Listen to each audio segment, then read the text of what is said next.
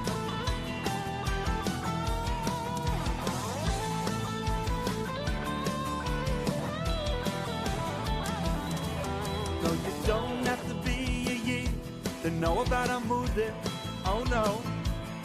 But if you're gonna know about Amudim, please help them out. Yeah. No, you don't have to be a Yid to give tzedakah. But if you're gonna give tzedakah, please support Amudim. 1, 2, 3, let's go. Mitzvah gedolah, להיות בשמחה. להיות בשמחה תמיד. יו יו יו יו יו יו. מצווה גדולה, להיות בשמחה. להיות בשמחה תמיד. Yeah. I did la, thank you Hashem. I did la, thank you Hashem. I did la, thank you Hashem. Thank you Hashem. תודה רבה לך, השם יתברך. תודה רבה לך, השם יתברך. תודה רבה לך, השם יתברך. Thank you, Amudim. Oh, why over there, Chilu over there? Why Mazamrim over there? Oh, that was deep. Oh, Amudim Talik.